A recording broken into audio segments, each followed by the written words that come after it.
প্রেমে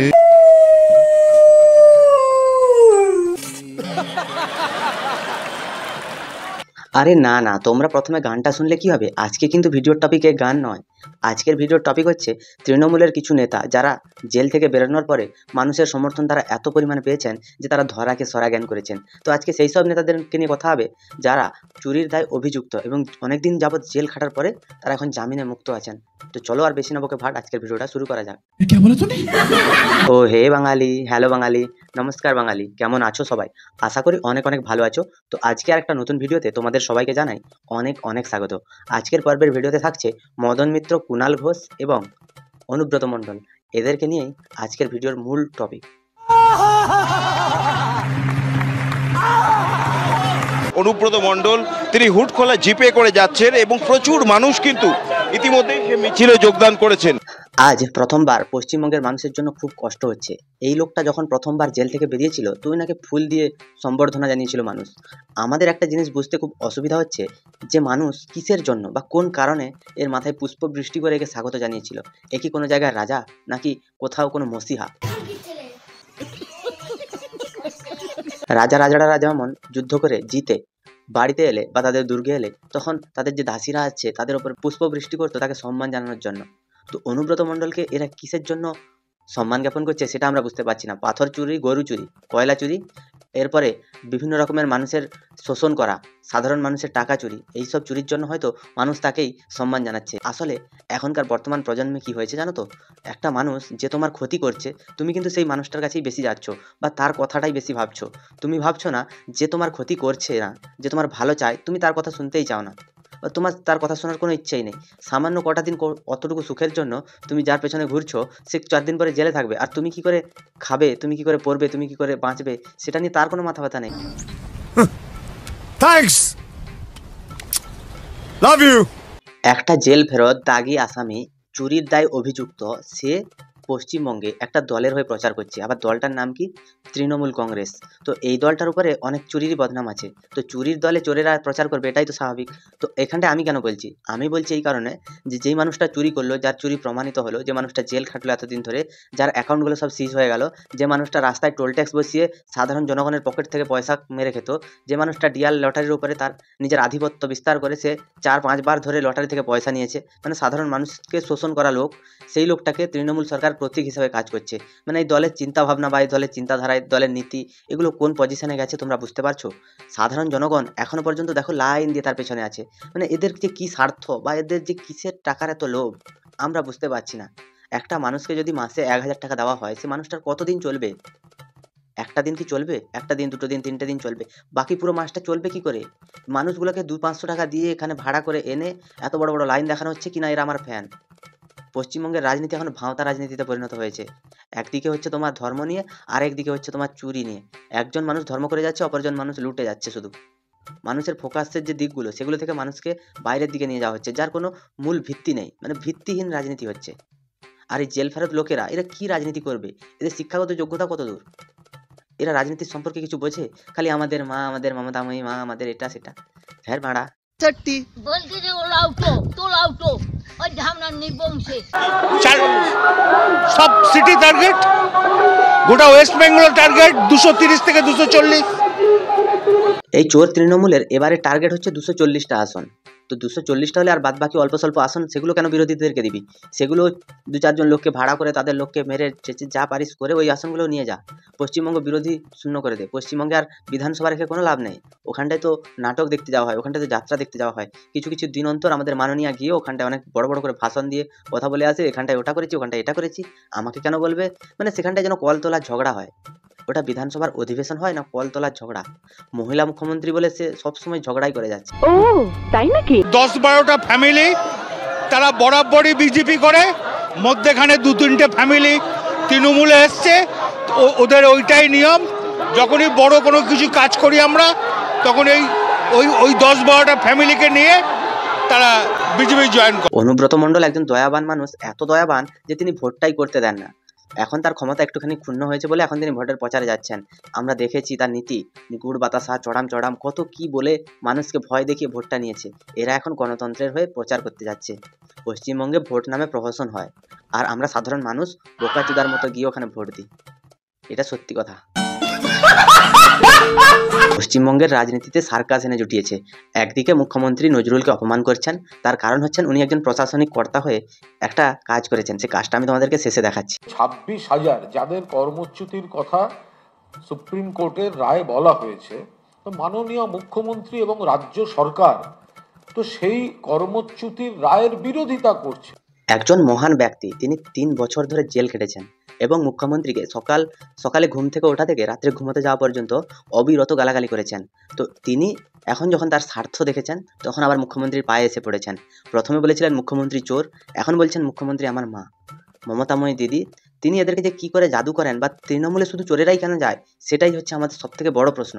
এই দলটার নীতি আদর্শ যেটা নিয়ে 2011 সালে এসেছিল, সে নীতি আদর্শকে কোথায় ফেলে এসেছে সেটা আমাদের জানা নেই। ये बिक गई है गवर्नमेंट, अब गवर्नमेंट में कुछ नहीं है। ये भैंचो सारे मिलके हमको पागल बना रहे। রিভিউ পিটিশন থেকে শুরু করে আইনে যেভাবে এনাদের চাকরির সুরক্ষা দেওয়া সম্ভব সেগুলো করছেন। অন্তর্বর্তীকালীন সময়ে কিছু রিলিফ স্টেপস সেটাও গভর্নমেন্ট নিয়েছেন। এত বছর জেল খাটার পর, বাইরের দুনিয়া না দেখার পর একটা মানুষ যখন বেরিয়ে আসে তখন তার মানসিক ভারসাম্য একটু বজায় থাকে না। তো সেখানটায় সে এখন শিক্ষকদের নিয়ে কমেন্ট করছে, দলের মুখপাত্র হিসেবে শিক্ষকদের নিয়ে তার বক্তৃতাগুলো সংবাদপত্রের মাধ্যমে রাখছে। এই রাখতে গিয়ে ওরা বলে যে মুখ্যমন্ত্রী নাকি সুপ্রিম কোর্টের রায়কে বিরোধিতা করছে। এসএসসি মামলায় সুপ্রিম কোর্ট প্রমাণ দেখিয়েছে, তার অর্ডারের পুরো কপিগুলো সব পেশ করে দিয়েছে সবার সামনে, জনসমক্ষে যখন কপিগুলো আসে তারপরও বলতে চাইছে যে মুখ্যমন্ত্রী সেই অর্ডারের বিরোধিতা করছে। তার মানে মুখ্যমন্ত্রী চুরিটাকে সাপোর্ট করছে। তো যদি মুখ্যমন্ত্রী চুরিটাকে সাপোর্ট করে, তো আমাদের বড়রা, আমাদের যে গুরুজনেরা, তারা বলেছেন যে চুরি যে করে আর চুরি যে সহে, দুজনেই সমান দোষী। তো এখানটায় মুখ্যমন্ত্রীকে তাহলে আমরা চোর বলতে পারি, কারণ চুরিটা তো ওনার হাত দিয়েই হয়েছে, তাই উনি সব থেকে বড় চোর।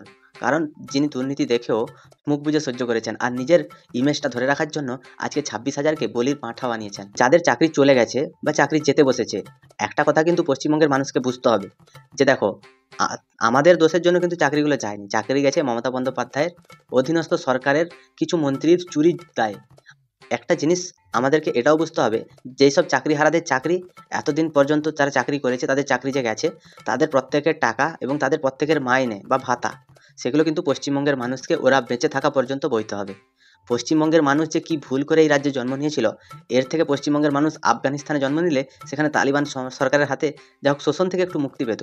মানে মমতা ব্যানার্জি এত পরিমাণে শোষণ করছে পশ্চিমবঙ্গবাসীকে, সেই শোষণের পয়সা দিয়ে সে এখন ভাতা দিচ্ছে এতজন অশিক্ষক কর্মচারীদেরকে। একটু লজ্জা যদি তার মধ্যে থেকে থাকতো, তাহলে সে তার নিজের পার্টি ফান্ড থেকে টাকা দিত, নাকি পশ্চিমবঙ্গ সরকারের অ্যাকাউন্ট থেকে টাকা দিত। আর এই যে এই বিচারের জন্য যত উকিল ধরছে বিচারের বিরোধিতা করার জন্য, সেখানটায়ও সরকার টাকা খরচা করছে।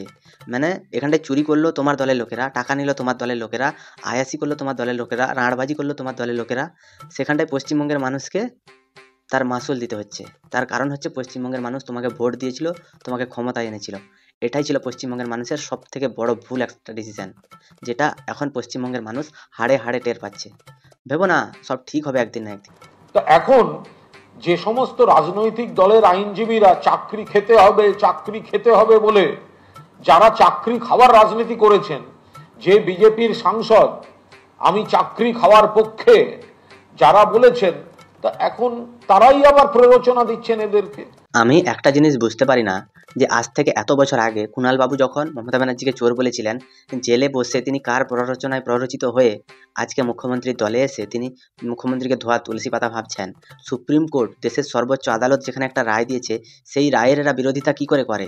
আর একটা গভর্নমেন্ট চাকরি, বিকাশ রঞ্জন ভট্টাচার্য, তিনি কোনো প্রমাণ ছাড়াই চাকরি খেয়ে নিল। এদের মুখে সবসময় একটা কথা শোনা যায়, উকিল বাবু শামীম, মোহাম্মদ শামীম আর বিকাশ রঞ্জন ভট্টাচার্য মিলে নাকি এই চাকরির প্যানেলটা পুরো খেয়ে নিয়েছে। তো এখানটা একটা কথা বলি, একটা গভর্নমেন্ট চাকরি খেতে গেলে অনেক প্রমাণ দরকার হয়, তাই এদের চাকরি চলে গেছে। এখনো পর্যন্ত নির্লজ্জের মতো ক্যামেরার সামনে আলো জ্বালিয়ে বডি স্প্রে মেরে জামা কাপড় আয়রন করে এসে এখানে ইন্টারভিউ দিচ্ছে। মানে চোরেদের সর্দার যে সে নিজেই, এটা সে প্রমাণ করে দিচ্ছে। আর চাকরি খাওয়া কি? এতদিন ধরে যে পশ্চিমবঙ্গের মানুষের, তাদের যে ছেলেপুলের ভবিষ্যৎ নষ্ট করেছো, তাদের জন্য তোমাদের প্রত্যেকটা লোক যারা ভাষণ দিতে আসছো মাইকের সামনে, তাদের প্রত্যেকটা লোকের জেল হওয়া উচিত। কারণ পশ্চিমবঙ্গের ছোট ছোট বাচ্চাদের ভবিষ্যৎ নষ্ট করার পেছনে তোমাদের অবদান অনস্বীকার্য। তো এদেরকে দিয়ে বসিয়ে বিকাশ ভবনের সামনে বসতে হবে, গেট ভেঙে ঢুকতে হবে, সরকারি কর্মচারী যারা বিকাশ ভবনে চাকরি করেন তাদের বাড়ি যেতে দেওয়া হবে না, পুলিশকে ইট পাটকেল মারা, এই অংশটা করাচ্ছেন। তার উপর দাঁড়িয়ে কোর্ট কিছু বক্তব্য রেখেছেন, তাতে যদি ওনারা কি করবেন সে ওনাদের ব্যাপার, মানুষ দেখছেন। মানুষ তো এতদিন নীরব দর্শকের ভূমিকা পালন করেছে, মানুষ দেখেও যে তোমাদেরকে আবার ভোট দিচ্ছে, মানুষ এত চুরি দেখেও যে ভোট দিচ্ছে, তাই মানুষকে আমি অসংখ্য ধন্যবাদ আর স্যালুট জানাই। যতজন লোক তোমাদেরকে ভোট দিয়েছে তাদের কিছু না কিছু রাজনৈতিক স্বার্থ আছে, আবার কিছু মানুষ অবধের মতো ভোট দিয়েছে। তা না হলে একজন মানুষ পুলিশ ভ্যানের ভেতর থেকে চিৎকার করে করে বলেছিল, যান মমতা ব্যানার্জিকে অ্যারেস্ট করুন, মমতা ব্যানার্জি চোর। এগুলোও আমরা দেখেছি, মানুষ ওটাও দেখেছে, আজকে মানুষ ওটা দেখেও তোমাকে এত ভালোবাসা দিচ্ছে। তো মানুষ তোমাদেরকে ক্ষমা করে দিতে পারে, তোমরা কিন্তু কোনোদিন কোনো মানুষকে ক্ষমা করতে পারো না, যাকে ধরবে তাকে মেরেই ছাড়বে। তোমাদের দলের একটা নীতি আছে যে যদি করো চুরি তাহলেই আসো তৃণমূলে, আর যদি না করো চুরি তাহলে যাও গাঁড়ে লাথি খেলে। আর এরা এমন ছোট লোকের মতো সবাই মিলে একে ওকে তাকে দোষ দিচ্ছে এখনো পর্যন্ত নিজেদের ভুলটা নিজেরা স্বীকার করলোই না। উপরন্তু যারা চাকরি হারারা, যারা আন্দোলন করছেন, যাদেরকে নাকি পরীক্ষা দিয়ে আবার চাকরি দিতে হবে, তাদেরকেও একটা কথা বলছি, তারা বলুন যে কুণাল বাবুকে আবার মাধ্যমিক দিয়ে মাধ্যমিক পাস করে দেখাতে। তিনি তো অনেক ব্রিলিয়ান্ট, তিনি অনেক জ্ঞানীগুণী মানুষ, তিনি সব কিছু জানেন মানে মমতা ব্যানার্জির কাছে টিউশন নিয়েছেন, কারণ মমতা ব্যানার্জি হচ্ছে সব জানতা। পৃথিবীর মধ্যে যতটুকু মেমোরি আছে, যত মানুষের সব মেমোরি এক জায়গায় করলে যত জিবি বা টিবি যাই হোক, মোটামুটি সেখানটায় আমাদের মুখ্যমন্ত্রীর একটা মাথাতে পুরো পৃথিবীর যত যাই কিছু আছে সবই আছে। না হলে তিনি রাকেশ রোশনকে, সোনিয়া গান্ধীকে এদেরকে চাঁদে পাঠাতেন, বা কাজী নজরুল ইসলামকে দিয়ে মহাভারত লেখাতেন। কবে দেখবেন মোহাম্মদ সেলিমের গীতা পাঠ শুনিয়ে দিবে, কারণ এর মাথা থেকে বহুত কিছু বেরোয়। कौन है ये लोग, कहां से आते हैं? তবে আপনি লাঠি ঘোরান,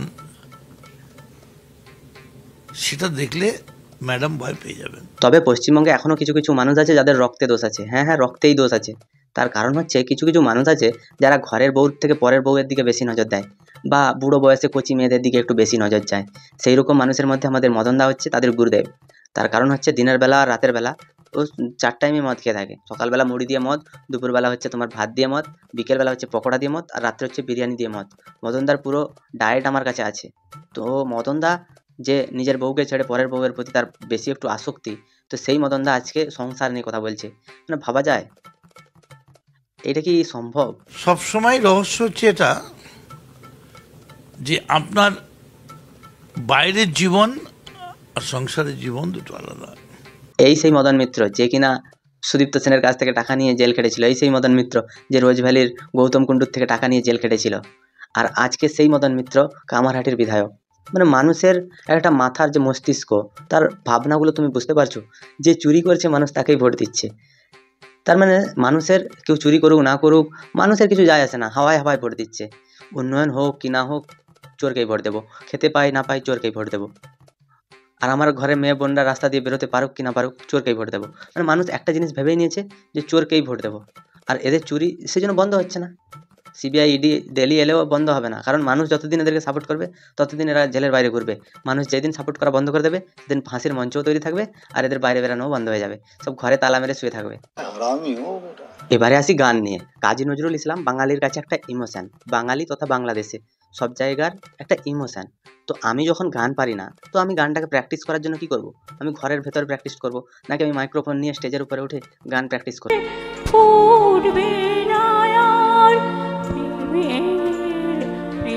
প্রেমের মুকুল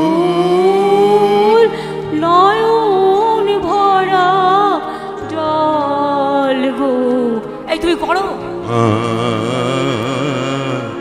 আঁচল ভরা মালা যখন গাথো তখন পাওয়ার সাথে জাগে। এটা তো সরাসরি ওনাকে অপমান করা হচ্ছে। যেরকম করে শিব ঠাকুরকে অপমান করা হয়েছিল মালা ছুঁড়ে ফেলে দিয়ে, সেই রকম করে ভুলভাল গান গেয়ে গানের মাঝখানে কথা বলে উল্টোপাল্টা কিছু করে একটা মানুষকে অপমান করতে আর কি লাগে? তুমি তার গামছা খুলে দাও, এই গামছা খোলা অপমান হচ্ছে এগুলো। নাচতে না জানলে যে উঠোন বাঁকা হয় সেটা কিন্তু আমাদের মুখ্যমন্ত্রী প্রমাণ করে দিয়েছেন। তো উঠোন যখন বাঁকা তখন মমতা ব্যানার্জি একটা জিনিস বলতে চাইছেন যে পাশের জন যে ঠিক গাইছে সে কিন্তু ঠিক গাইছে না, সেও ভুল গাইছে। তো দিদি এখানটায় একদিকে সুরকার, একদিকে গীতিকার, একদিকে তোমার গায়ক, একদিকে গায়িকা। দিদি সব, দিদি একটা গলায় দুটো গান গাইতে পারে। কি পারে না দিদি? কাজী নজরুল ইসলামকে দিয়ে মহাভারত লিখেছিল, আর এই গানটাও মহাভারতে ছিল, মহাভারত থেকে এই গানটা নেওয়া হয়েছে। সত্যি একটা জিনিস ভাবতে খুবই অবাক লাগে, খুব অবাক লাগে। সেটা হচ্ছে পশ্চিমবঙ্গের মানুষ এতটা নির্বোধ, এতটা বোকা কি করে হতে পারে? সবাই জাগো, একটুখানি নিজেদের পরিবার, নিজেদের সন্তান আর নিজেদের যারা পাশাপাশি লোকেরা আছে, একটা স্বাস্থ্য ব্যবস্থার উন্নতির কথা ভাবো, তোমরা শিক্ষা ব্যবস্থার উন্নতির কথা ভাবো। শুধুমাত্র তোমার ঘরের সামনে ঢালাই রাস্তা হয়েছে বা তুমি পাকার ঘর পাচ্ছ, তুমি 100 দিনের কাজ পাচ্ছ, মাসের শেষে তোমার বউ অ্যাকাউন্টে 1000 টাকা পাচ্ছে, এগুলো না ভেবে একটুখানি তোমাদের যে ছেলে মেয়ে মানে নেক্সট জেনারেশন তাদের শিক্ষার কথা ভাবো। সেটা যতক্ষণ না ভাববে ততক্ষণ পর্যন্ত পশ্চিমবঙ্গকে বাঁচানোর সাধ্য ভগবানের বাপেরও নেই। मजा आया और मैं ये जो मजा है हिंदुस्तान के हर व्यक्ति को देना था।